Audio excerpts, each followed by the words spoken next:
Bonjour à tous, focus en ce jeudi sur le nouveau Captur de Renault, les utilitaires Citroën Jumpy et Peugeot Expert et un point F1. Le paddock est sous tension à quelques heures du coup d'envoi du Grand Prix de Bahreïn.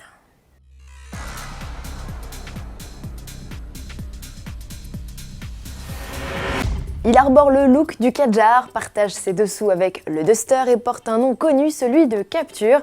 Voici le nouveau crossover développé par Renault et destiné exclusivement au marché russe.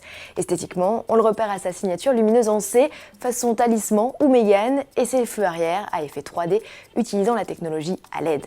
Autre différence, son nom orthographié avec un K en écho aux mots qualité, confort et beauté qui débutent tous par cette lettre en russe.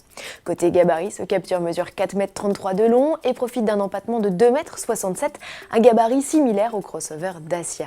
Le coffre, en revanche, n'a rien d'une soute, avec un volume moins important que le Duster et même que notre Captur, pourtant 20 cm plus court. Proposé avec un équipement fourni, dont un pare-brise chauffant et un système de démarrage du moteur à distance pour affronter les hivers rigoureux, il embarque aussi une transmission intégrale et profite d'une garde au sol rehaussée. Produit dans l'usine Renault de Moscou, il sera commercialisé à l'été.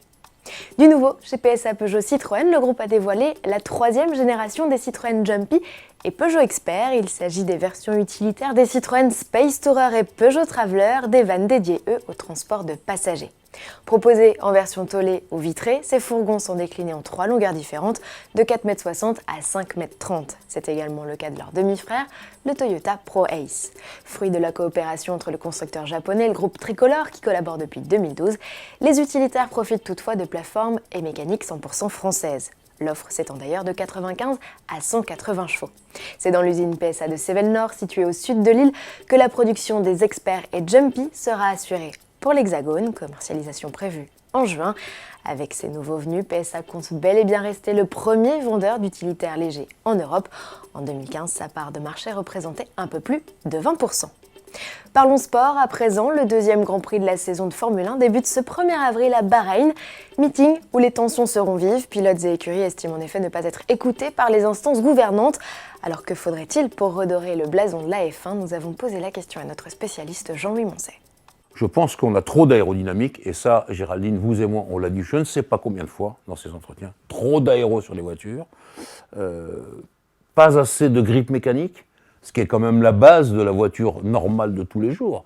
Vous ne voyez pas des voitures de série avec des ailerons, non. Du grip mécanique, il faut que les pneus tiennent par terre, que les suspensions marchent bien, etc. Ça, c'est ce que les pilotes réclament, parce que ça nous donne des courses vraiment au contact. Je crois aussi qu'il y a de l'attention, que vous mentionnez fort justement, parce qu'on est en train de préparer les règlements de 2017 qui changent tout. Et personne n'arrive à se mettre d'accord.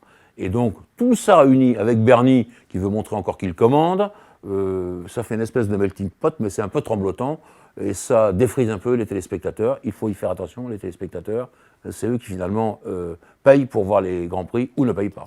Retrouvez l'intégralité de cet entretien et le programme télé du Grand Prix de Bahreïn 2016 à l'adresse blog.autoplus.fr/Moncet. En attendant, on se retrouve dès demain pour vous présenter la petite berline abordable de Tesla, la Model 3. Promis, c'est pas un poisson d'avril. À demain.